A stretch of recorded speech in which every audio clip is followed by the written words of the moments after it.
Script நல்லா இருக்கு. குண்டு வந்து ரைட் சைடுல பாஞ்சி லெஃப்ட்ல வெளில வந்துருச்சு. 4 வயசு பையன் ரைட்ல போய் லெஃப்ட்ல வந்திருக்குன்னு சொல்லிருக்காங்க. குண்டு வரைக்கும்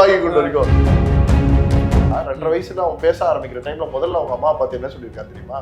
ஏன் ட்ரெஸ் எல்லாம் இப்படி போடுறமா, நல்லாவே இல்ல, நல்ல ட்ரெஸ் எல்லாம் நிறைய இருக்கு, அது மாதிரி எல்லாம் போடு அப்படின்னு சொல்லியிருக்கான். குழந்தை அம்மாவை பார்த்து ட்ரெஸ்னா என்னன்னு இவன் என்ன சொல்றான்னா, நான் வந்து ஒரு ரவுடி அப்படின்றான்.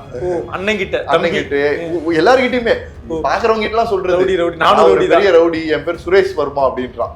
நாங்களாம் புக்ல படிச்சோம்னா நான் தான் சூப்பர் மேன், ஸ்பைடர் மேன் அப்படின்னு இப்ப எல்லாம் வச்சுட்டு அம்மிக்கிட்டு எல்லாம் சுத்திக்கிட்டு இருப்போம் இல்லையா சின்ன வயசுல. அதே கதை தான் அவன் பண்ணியிருக்கான். 4 வயசு பையன் பொண்டாட்டின்னு ஒருத்தர் சொல்றான்ல, அதான் அந்த கடையில உட்காந்து இருக்கு. அதே கேரக்டர்ல, அதே மாடல்ல, அதே மாதிரி இதுல தோற்றத்துல உட்காந்துட்டு இருந்துருக்கு. என்ன பண்றாங்க, குழந்தைங்க எல்லாம் உட்கார வைக்கிறாங்க.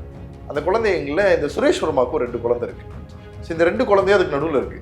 சரி, எது நம்ம குழந்தைன்னு கண்டுபிடிங்க அப்படின்னே கரெக்டா 2 குழந்தைய கூப்பிட்டு வர்றாரு. அவர் தமிழ்காரர் மாதிரியே இருப்பாராம். ஹிந்திக்காரன்றது யாருக்குமே தெரியாதுன்ற அளவுக்கு தமிழ் அவ்வளவு தெளிவா பேசக்கூடிய, தமிழ்நாட்டிலேயே பிறந்து வளர்ந்த மனிதர் மாதிரி இருப்பாரா. ஒரு புலமை பெற்ற நபராக. அதெல்லாம் தாண்டி இன்னும் பெரிய ஷாக்கிங் நியூஸ் என்னன்னா, அவங்க வந்து யாருன்னே கன்ஃபர்ஸ் ஆகாம கோர்ட்ல கேஸ் முடியாம இருக்கு அப்படின்னு, ஐயோ அவரே வந்துட்டாரு, ரீபர்த் ஆயிட்டாரு, நம்ம மாட்டிக்கிட்டோன்னு சொல்லி இவனுங்களே சரணடைஞ்சு குற்றத்தை ஒப்பிட்டு உங்களுக்கு தண்டனையும் கிடைச்சிருக்கு. ஒருவேளை தண்டனை கிடைக்க வைக்கிறதுக்காக இந்த பையனுக்கு சொல்லி கொடுத்து இதை பண்ணியிருந்தான். மறுஜென்மம்ன்ற இந்த விஷயம் இருக்கு இல்லையா, இது வந்து அறிவியலா இல்ல ஆன்மீகம்? 100% உண்மை. கருப்பை புற்றுநோய் குறித்த சந்தேகங்களுக்கான தங்கம் ஹோப்பை இலவசமாய் அணுகுங்கள். நாமக்கல்ல திருச்செங்கோடு மெயின் ரோட் எர்ணாபுரத்துல இருக்கிற ஸ்பைரோ பிரைம் பப்ளிக் ஸ்கூல்ல +2 போர்டு எக்ஸாம்ஸோட சேர்த்து நீட் அண்ட் JEE கோச்சிங்கும் கொடுத்துட்டு இருக்காங்க.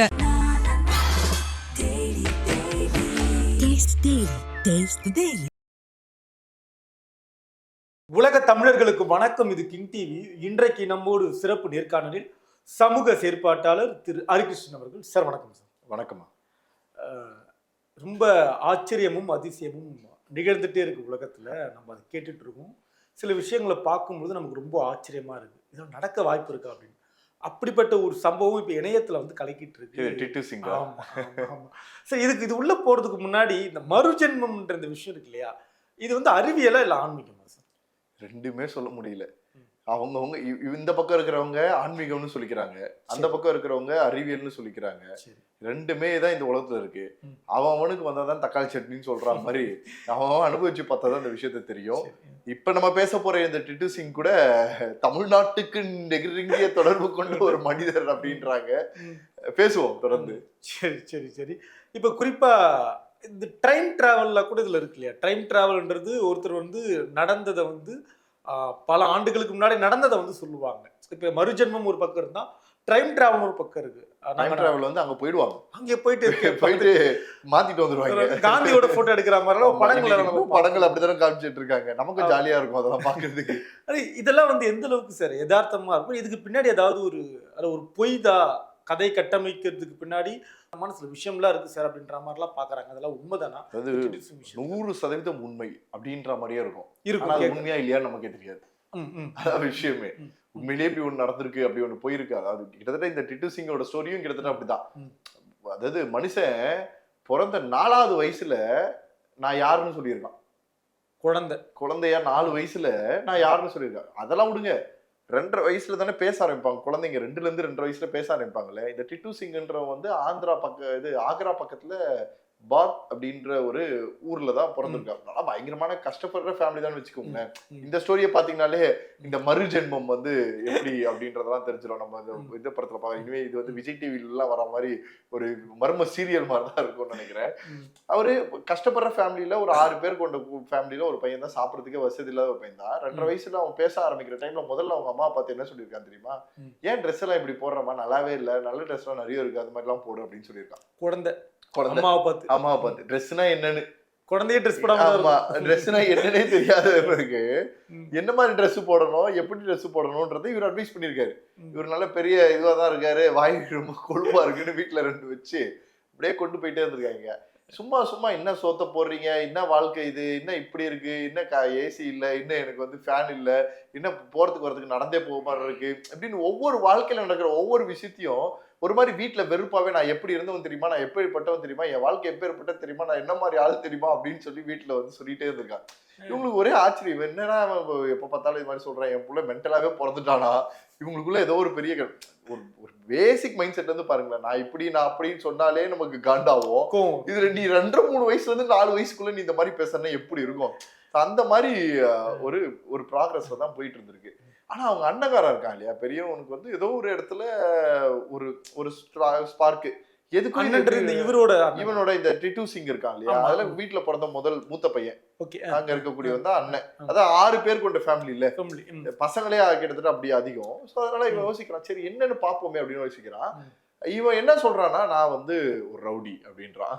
அண்ணங்கிட்ட எல்லார்கிட்டயுமே பாக்குறவங்க கிட்ட எல்லாம் சொல்றது பெரிய ரவுடி, என் பேர் சுரேஷ் வர்மா அப்படின்றான். நல்ல கெத்தா பேரோட சுரேஷ் வர்மா அப்படின்றான். என்னடா ஏதோ ஒரு புக்ல படிச்சு கதை சொல்லுவாங்கல்ல, நம்மளாம் புக்ல படிச்சோம்னா நான் தான் சூப்பர் மேன், ஸ்பைடர் மேன் அப்படின்னு இப்ப எல்லாம் வச்சுட்டு அமுக்கிட்டு எல்லாம் சுத்திக்கிட்டு இருப்போம் இல்லையா சின்ன வயசுல. அதே கதை தான் அவன் பண்ணியிருக்கான். அப்ப வந்து பெருசா படங்கள் அதெல்லாம் கிடையாது. இது வந்து இவன் வந்து சொல்லும் போது அப்ப வந்து இவனுக்கு ஒரு பாதி பேர் யாருமே ஏத்துக்கல. ஒருத்தர் மட்டும் ஒரு கியூரியாசிட்டி, இது என்னன்னு தெரிஞ்சுப்போமா அப்படின்னும் போது அண்ணன் மட்டும் எந்த இடம்லாம் சொல்லும் போது இவர் கதையா சொல்லுவாராம். இந்த மாதிரி வந்து நான் வந்து பிறந்து ஒரு பெரிய ரவுடி, நான் வந்து இந்த ஊரையே பெருசா கட்டி காட்டுற அளவுக்கு இருந்தேன், என் பொண்டாட்டியோட ஜாலியா வெளில சுத்திட்டு கார்ல வந்தேன், அடுத்த நாள் திருப்பி என் வீட்டுக்கு வந்தேன், நானு வீட்டுக்கு வந்து என் பொண்டாட்டியை வந்து கதவு திறக்கிறதுக்காக ஆர்ன் அடிச்சுட்டே இருந்தேன், என் பொண்டாட்டியை கதவு திறக்க வந்தா அந்த கேப்ல டோரை விட்டு நான் வெளில இறங்கின பாரு, ஒருத்தவன் சுட்டான் பாரு, நல்லா இருக்கு, குண்டு வந்து ரைட் சைட்ல பாஞ்சி லெப்ட்ல வெளில வந்துருச்சு. எப்படி 4 வயசு பையன் ரைட்ல போய் லெஃப்ட்ல வந்திருக்குன்னு சொல்லிருக்கான். குண்டு வரைக்கும் இவன் சொல்ற கதையெல்லாம் கேட்கறதுக்கு ஒரு மாதிரி இருக்கு. சரி, இவன் ஊர்ல இருந்து ஆக்ரா எவ்வளவு தூரம்னு பார்த்தா இவன் சொல்ற இடம் 16 கிலோமீட்டர். கிட்டத்தட்ட எப்படின்னா நம்ம சென்னையில சென்ட்ரல்ல இருந்து நீங்க வந்து சைதாப்பேட் வர மாதிரி, இல்ல சைதாப்பேட்ல இருந்து தாம்பரம் ஒரு எக்ஸாம்பிளுக்கு வச்சுக்கலாம். அப்ப இந்த 16 கிலோமீட்டர் வந்து அந்த காலத்துல அவ்வளவு சீக்கிரம் போயிட முடியாது. இது வந்து ஒரு வெளிநாட்டுக்கே போற பயணம் மாதிரி. அப்ப இருக்கக்கூடிய சிச்சுவேஷன் அது ரொம்ப பெருசு, வசதிகள் கிடையாது, வாகன போக்குவரத்துகள் கிடையாது, எதுவும் பெருசா கிடையாது. ஆனாலும் இருந்தாலும் அவன் கஷ்டப்பட்டாது அதுல போலாம் அப்படின்னும் போது இவன் சொல்றான், எனக்கு வந்து ஒரு கடையே இருக்கு, சொந்தமா எனக்கு ஒரு கடை இருக்கு, நீங்க என்ன வந்து இதுக்கெல்லாம் போய் இவ்வளவு கஷ்டப்பட்டு இருக்கீங்க அப்படின்னு சொல்லி அவன் சொல்லியிருக்கான். தம்பி சொல்லிருக்கான். இவனுக்கு யோசிச்சுக்கிட்டு இவன் என்ன யோசிச்சுட்டு போனான்னு தெரியல, போய் சொத்தை எழுதி வாங்கலாம் யோசிச்சு போனாரா, இல்ல வந்து ஏதாவது சொல்லி பணங்கள் இருக்கான்னு யோசிச்சு போனா, இல்ல உண்மைன்னு தெரிஞ்சு போனான்னு தெரியல. இதெல்லாம் ஏன்னா சொல்லும் போது கதையில வந்து நல்ல கதையா தான் சொல்லுவாங்க, சுவாரஸ்யமா. உடனே இவரும் போயிருக்காரு. போடா இதே மாதிரி ஒரு அவன் சொன்ன கடையும் இருந்திருக்கு, எலக்ட்ரிக்கல் கடை ஒன்று இருந்திருக்கு. அந்த கடையில போய் உள்ள இருக்கக்கூடிய ஒரு லேடி இருந்திருக்காங்க, உட்காந்துருக்காங்க. போயின்னு கேட்டிருக்கா, நீங்க யார் முதல்ல நீ யாரையா என்னைய வந்து யாருன்னு கேட்கறேன்னு அந்த அம்மா கேட்டிருக்கு. இந்த மாதிரி வந்து உங்க பேர் சொல்லுங்கன்னா, என் பேர் வந்து உஷாவோ உமா இதெல்லாம் சொல்லியிருக்கு. சொன்ன உடனே இவன் சொன்ன அதே பேர் பொண்டாட்டின்னு இவன் சொல்றாள், 4 வயசு பையன் பொண்டாட்டின்னு ஒருத்தர் சொல்றான்ல, அதுதான் அந்த கடையில உட்காந்துருக்கு.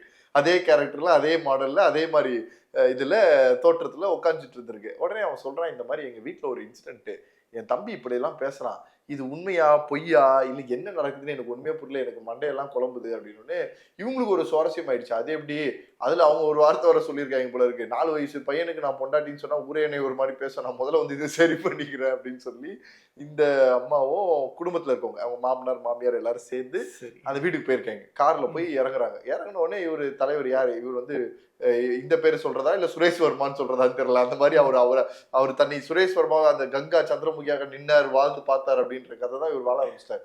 இறங்கின உடனே வண்டில இருந்து இறங்கின இவர் ஆச்சரியமா பாக்குறாராம். பார்த்துட்டு கிட்ட போய் முதல் வார்த்தையே எங்க என்னோட காருன்னு கேட்டிருக்கான். இவன் கேட்டிருக்கான். சோ இது வரைக்கும் இது ஸ்கிரிப்ட்ல இல்லாத கதை. இவன் அவங்க அந்த ஒய்ஃபையும் அவங்க அப்பா அம்மாவெல்லாம் பார்த்து எங்க என்னோட கார் அப்படின்னு கேட்டிருக்கான். அப்பதான் இவங்க சொல்றாங்க, ஆமா இவருக்கு வந்து ஒரு ஃபியட் கார் ஒண்ணு இருந்தது, அதை நாங்க வித்துட்டோம். வித்துட்டோம் அதுதான் சொல்றேன், நாங்க வித்துட்டோம் அப்படின்னு. அப்ப வந்து இந்த விஷயம் யாருக்குமே தெரியாத ஒரு விஷயம் எப்படி இந்த பையனுக்கு தெரிஞ்சிருக்கு அப்படின்னு அவங்களுக்கு ஒரு ஆச்சரியம். திருப்பி அப்படியே உள்ள போறாங்க. உள்ள போனோடனே இன்னும் நிறைய பேசுறாங்க. அப்போ இந்த மாதிரி கதை நடந்தது, இந்த விஷயம் நடந்தது, இவங்க வெளியில போயிட்டு வந்தது, இவர்களுக்கே தெரிஞ்ச ரகசியமான விஷயங்கள் இதெல்லாம் பேசுறாங்க. இவங்களுக்கு ரொம்ப ஆச்சரியமாயிடுச்சு. உண்மையா இப்படி ஒரு பையன் இருக்கானா, எப்படா இது, இல்ல உண்மையிலேயே அவர் தான் மறுஜென்மம் எடுத்து வந்துட்டாரா அப்படின்னு இவருக்கு ஒரு பெரிய ஆச்சரியம்.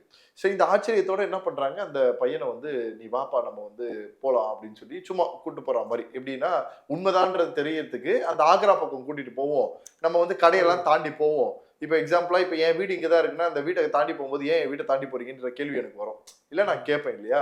ஸோ இவர் வந்து சும்மா இப்போ வீடெல்லாம் வந்து யாருக்கும் தெரியாது. நீ கதையை வந்து எங்க வேணா படிச்சிருப்பேன். வீடு இந்த தெருவில் இந்த இடத்துல ரைட்ல வருமா லெஃப்ட்ல வருமா கடை இந்த ஷேப்ல தான் இருக்குமான்னு யாருக்கும் தெரியாது இல்லையா. கடையை கிராஸ் பண்ணி போறீங்க. என்ன கடையை கிராஸ் பண்ணி போறீங்க, கடையை தாண்டி போறீங்க, ரூட் மறந்துட்டீங்களா அப்படின்னு கேட்டிருக்கான் வண்டியில உட்காந்துட்டு. ஆமா. உடனே தலைவர் என்ன பண்ணிருக்காங்க, இவங்க வீட்டுல இருக்கவங்க எல்லாம் இறக்கி சரி கடைக்கு போயிருக்காங்க. கடையில போய் பார்த்து கடையை அங்கங்க சுத்தி பார்த்துட்டு இந்த ரேக் புதுசா இருக்கே, இந்த மாதிரி ஒரு ரேக் இங்க இருந்ததே இல்லையே, என்ன மாத்திட்டீங்களா அப்படின்னு கேட்டிருக்கான். ஆமா, நீங்க இறந்ததுக்கு அப்புறம் அவர் இறந்ததுக்கு அப்புறம் நாங்க மாத்திட்டோம் அப்படின்னோடனே ஆச்சரியங்கள் மேல ஆச்சரியங்கள், என்ன நடக்குது ஏதுன்னே தெரியல. அப்படியே ஒரு ஃப்ளோல அப்படியே கொலன்னு பயங்கரமா இவங்கெல்லாம் ஒரு மாதிரி குஷி ஆயிடுறாங்க. சரி கடைசியா ஒரு டெஸ்ட் வைப்போம். என்ன பண்றாங்க, குழந்தைகள் எல்லாம் உட்கார வைக்கிறாங்க. அந்த குழந்தைங்கள இந்த சுரேஷ் வர்மாவுக்கு 2 குழந்தை இருக்கு. ஸோ இந்த 2 குழந்தையும் அதுக்கு நடுவில் இருக்கு. ஸோ எது நம்ம குழந்தைன்னு கண்டுபிடிங்க அப்படின்னோடனே கரெக்டாக 2 குழந்தைய கூப்பிட்டு வர்றாரு. கையை பிடிச்சி அடையாளம் கண்டிருக்காப்புல. அப்புறம் குழந்தைங்க 3 குழந்தை மொத்தம் 2 குழந்தைங்க, இவரோட சேர்த்து 3 குழந்தை. அப்பாவே குழந்தை ஆயிட்டாரு. 4 வயசு குழந்தை. ஆல்ரெடி இது 4 வயசு தாண்ட குழந்தை நினைக்கிறேன், எனக்கு தெரிஞ்சு வயசு தெரியல. ஸோ அவர் வந்து கூட்டிட்டு வந்து இந்த ப்ராசஸ் வந்து பண்ண உடனே இவங்களுக்கு பெரிய ஆச்சரியம். அதுக்கப்புறமா என்ன சொல்றாங்கன்னா, நீங்க சுட்டவங்க வந்து யாருன்னே கன்ஃபர்ஸ் ஆகாம கோர்ட்ல கேஸ் முடியாம இருக்கு அப்படின்னு அந்த ஃபேமிலி அதே கேட்குற மாதிரி கேட்டிருக்காங்க. கேட்ட உடனே அவரும் வந்து அந்த ஆளுங்களை அடையாளம் காமிச்சிருக்காரு. ஐயோ அவரே வந்துட்டாரு, ரீபர்த் ஆயிட்டாரு, நம்ம மாட்டிக்கிட்டோன்னு சொல்லி இவனுங்களே சரணடைஞ்சு குற்றத்தை ஒத்துக்கிட்டு கோர்ட்ல சரண்டர் ஆகி அவங்களுக்கு தண்டனையும் கிடைச்சிருக்கு. இதற்கு நடுவில் என்ன சொல்றாங்கன்னா, இவர் வீட்டுக்கெல்லாம் போய் இவர் எங்கெல்லாம் தங்கத்தை பதுக்கி வச்சாரு, காசை பதுக்கி வச்சாருலாம் எடுத்து கொடுத்துருக்காரு, அந்த குடும்பத்தையும் இன்னும் செழிப்பாக்குறதுக்கான வேலைகள்லாம் பார்த்துருக்காருன்னு இந்த விஷயத்தையும் சொல்றாங்க. யார் இந்த 4 வயசு பையன் பண்ணதை சொல்றாங்க. இவ்வளவு நடந்திருக்கு. அந்த நடந்த மனுஷன் அதுக்கப்புறம் திருப்பி வந்து படிச்சிருக்காரு. எங்க ஊட்டியில படிச்சிருக்காரு. நம்ம தமிழ்நாட்டுல ஊட்டி, ஆக்ரால இருந்து நம்ம தமிழ்நாட்டு ஊட்டியில வந்து படிச்சிருக்காரு. அவர் தமிழ்காரர் மாதிரியே இருப்பாராம். ஹிந்திக்காரன்றது யாருக்குமே தெரியாதுன்ற அளவுக்கு தமிழ் அவ்வளவு தெளிவா பேசக்கூடிய தமிழ்நாட்டிலேயே பிறந்து வளர்ந்த மனிதர் மாதிரி இருப்பாரு. அவர் புலமை பெற்ற நபராக. அதெல்லாம் தாண்டி இன்னும் பெரிய ஷாக்கிங் விஷயம் என்னன்னா, நம்ம தமிழ்நாட்டில் இருக்கக்கூடிய தென்காசி மாவட்டத்தில் இருக்கக்கூடிய கல்லூரியில பிரின்சிபலா இருந்திருக்காப்ல. அதுக்கப்புறம் இது பண்ணி இப்போ வந்து பதஞ்சலி யூனிவர்சிட்டின்னு நினைக்கிறேன் ஆக்ரால. இப்ப அங்க வேலை வாய்ப்புகளோட அது அப்படியே போய் வயசெல்லாம் ஆகி போச்சுன்னு வச்சுக்கோங்களேன். இதெல்லாம் அப்பயே ஆர்டிகல்ஸ் எல்லாம் வந்திருக்கு, பேப்பர்ல நியூஸ்ல எல்லாம் வந்திருக்கு போல இருக்கு. அந்த தகவல்கள் இன்னைக்கு திருப்பி ஒரு வைரல். இன்னமும் ஆனா அவர் நம்ப மாட்டாங்க யாரும். இதெல்லாம் நீதான் நான் உண்மையை சொல்ல பொய் சொல்றாத, என்ன செஞ்சுட்டு இருக்கேன், யாருக்கு தான் நம்பிக்கை வரும் அப்படின்றதுன்ட்டு. ஆனா உண்மையிலே இந்த பக்கம் யோசிச்சு பாருங்க, 2 கதை இருக்கு. ஒண்ணு, இது உண்மையா அப்படின்றத ப்ரூவ் பண்றதுக்கு சயின்டிபிக்கலா எதுவுமே கிடையாது. என்ன நடந்திருக்கும்ன்றத முன்னாடி நம்ம வந்து சிபிசிஐடி வச்சு விசாரிக்க முடியாது. இன்னொரு பக்கம் யோசிச்சு பாருங்க, 2 பேருக்கு குற்றம் தண்டனை கிடைக்கவே இல்லை முன்னாடி வரைக்கும். ஃபர்ஸ்ட் வரைக்கும் தண்டனை கிடைக்கவே இல்லை.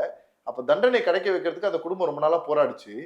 ஒருவேளை தண்டனை கிடைக்க வைக்கிறதுக்காக இந்த பையனுக்கு சொல்லி கொடுத்து இதை பண்ணிருந்தா, அப்படி பார்த்தா இது அறிவியல், அப்படி பார்த்தா ஆன்மீகம். நீங்க கேட்ட முதல் கேள்விக்கான பதில் தான். எப்படி இருக்கு பாருங்க இந்த உலகம். இது ஆக்சுவலி இது நிறைய சைக்காட்டிக்கலா என்ன சொல்றாங்கன்னா, ஒவ்வொருத்தருக்கும் மனசுக்குள்ள ஒரு சில விஷயங்கள் உள்ள ஆழமாக பதிஞ்சிருக்குன்னு சொல்லுவாங்க.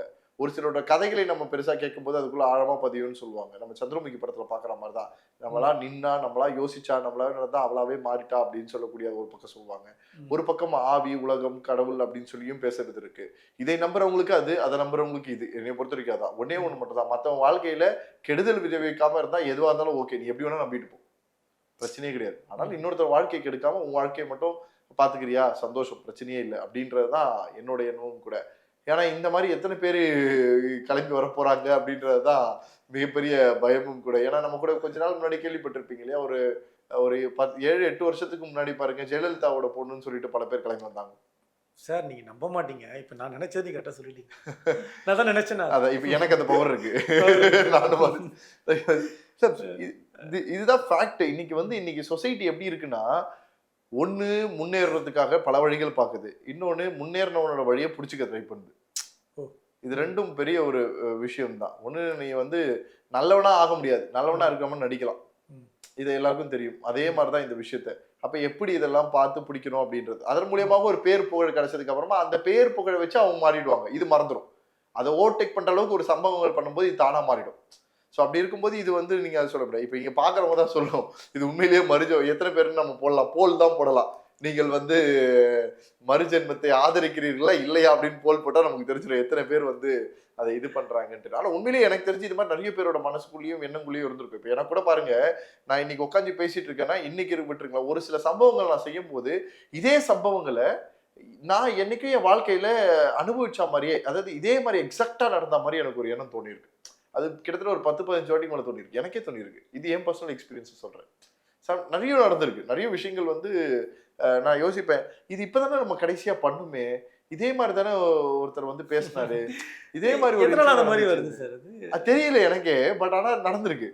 ஸோ அதான் சொல்றேன், டிபெண்ட்ஸ் ஒவ்வொருத்தர் பர்சனல் எக்ஸ்பீரியன்ஸ். என் ஃப்ரெண்டு கிட்ட கேட்பேன், சின்ன வயசுல ஒருத்தர் சொல்லுவான், சைதாப்பேட்டில் ஆடுதொட்டுன்னு ஒரு இடம் இருக்கு, அவன் வந்து அங்க ஒரு சாதாரணமான ஒரு ஃபேமிலில இருந்து வரதான் கிட்ட சொல்லுவான், பேய் கதெல்லாம் சொல்லுவான், நம்பவே மாட்டோம், சொல்லிக்கிட்டே இருப்போம், கம்முன்னு இதெல்லாம் என்னடா கதையெல்லாம் சொல்லிடுறே, அப்படிலாம் இல்லடா எனக்கே நடந்திருக்குன்னா. என்னடா நடந்திருக்கு அப்படின்னும் போது அவன் சொன்னா, நான் நைட்டு தூங்கிட்டு இருந்தேன்டா, ஏதோ ஒரு குரல் வந்து என்னை கூப்பிட்டா மாதிரி இருந்தது, கேட்டா மாதிரி இருந்துச்சு, கண்ணு முழிச்சு பாக்குறேன், என் வீட்டுல இருந்து 2 கிலோமீட்டர் தாண்டி பிரிட்ஜ் மேல இருந்து சுடுகாடு தாண்டி போயிட்டு இருந்தேன் அப்படின்னு என்கிட்ட சொன்னான்.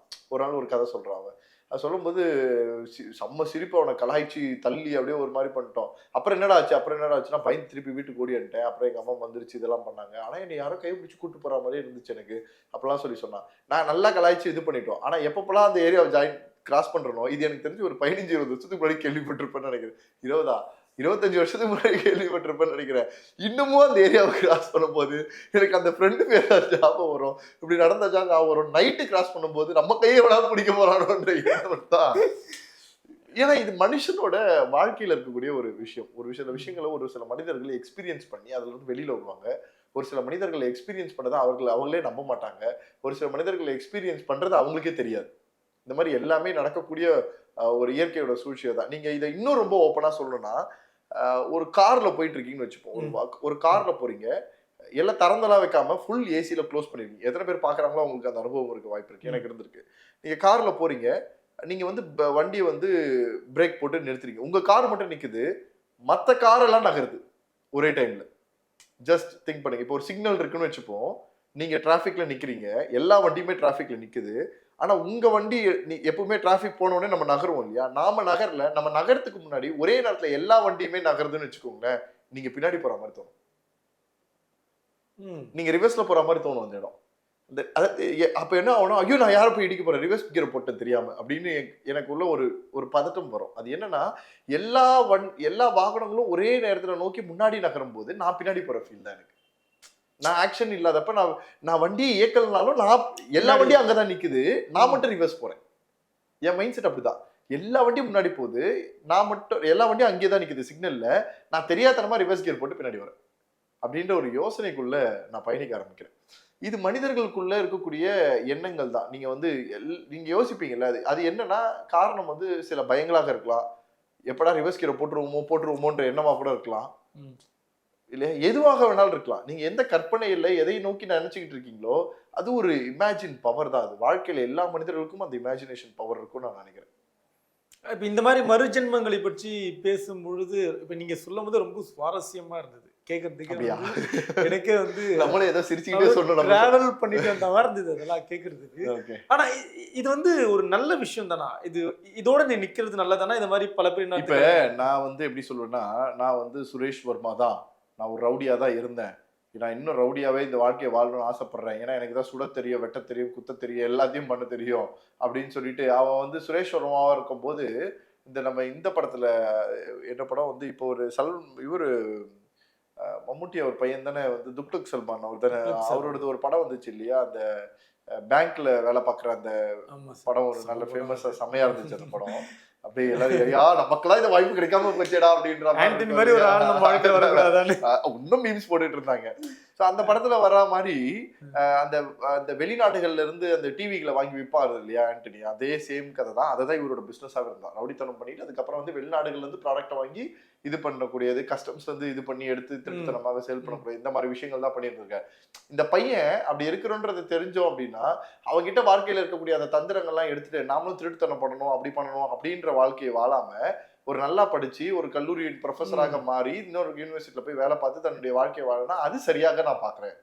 நீங்க என்ன மாதிரி வாழ்க்கை முறை மனிதர்கள் வாழ்றாங்களோ அதை பொறுத்துதான் இருக்கு. ம். நீ வந்து இப்படி இருக்குன்றதுக்காக தப்பா போறதுதான் கிடையாது. இன்னும் சொல்ல போனா இந்த சின்ன வயசுல ஹலோ மேன் ஒரு படம் வந்துச்சு. அந்த படம் பார்க்கும்போது எல்லாம் பாத்தீங்கன்னா மனுஷன் வந்து இன்விசிபிளா மாறிடுவான், கம்ப்ளீட்டா ஆமா, ஒண்ணுமே ரொம்ப தெரியாம பயங்கரமா போயிடுவான். இருக்கும் சார். இந்த இன்விசிபிளா மாறுறன்னா அப்ப வந்து எல்லாரும் கேள்வி கேட்பாங்க, நீ இன்விசிபிளா மாறினா என்னடா பண்ணுவ அப்படின்னு கேட்பாங்க. மனசுக்கு ராசியெல்லாம் கூட்டுவானு கிடையாது, இங்க போவேன் அங்க போவேன் இதை பண்ணுவேன். வீடியோ பாக்குற கூட சொல்லுவாங்க, ஆகா நான் மட்டும் இன்விசிபிளா இருந்தேன்னு வச்சுக்கோங்களேன் அப்படின்னு ஒரு கதை போகுது. சேம் தான் இது எல்லா மனிதர்களுக்குள்ள இருக்க ஆசை. ஆனா இதே நான் இன்விசிபிளாக இருந்தேன் அப்படின்னா தவறுகள் நடக்காம பார்த்துப்பேன் அப்படின்ற எண்ணம் எத்தனை பேருக்கு வர்றது கிடையாது. மனசுக்குள்ள போட்டி பிடிச்சிருந்த ஆசைகள், தவறான எண்ணங்கள் இதான் கிடைக்குது. ஆனா இவரோட வாழ்க்கையில அது மாறி இருக்கு அப்படின்னு பார்க்கும்போது நான் வந்து சுரேஷ் வர்மாவா பார்த்த அந்த வாழ்க்கையை விட இவருடைய வாழ்க்கையாக வாழ்ந்து அந்த கஷ்டப்படுற குடும்பத்துல இருந்து வந்து அதை உடைச்சி பிரின்சிபலா மாறி இன்னைக்கு ஒரு வாழ்க்கையை வாழ்றாருல, இதைதான் நான் பெஸ்டா பாக்குறேன். அது பாஷா மாணிக்கமா இருக்கலாம், மாணிக்கம் பாஷாவா ஆமா. நன்றி சார், நிகழ்ச்சியில் சந்திக்கிறேன். கருப்பை புற்றுநோய் குறித்த சந்தேகங்களுக்கான தங்கம் ஹோப்பை இலவசமாய் அணுகுங்கள். நாமக்கல்ல திருச்செங்கோடு மெயின் ரோட் எர்ணாபுரத்துல இருக்கிற ஸ்பைரோ பிரைம் பப்ளிக் ஸ்கூல்ல +2 போர்டு எக்ஸாம்ஸோட சேர்த்து நீட் அண்ட் JEE கோச்சிங்கும் கொடுத்துட்டு இருக்காங்க. Taste the Daily.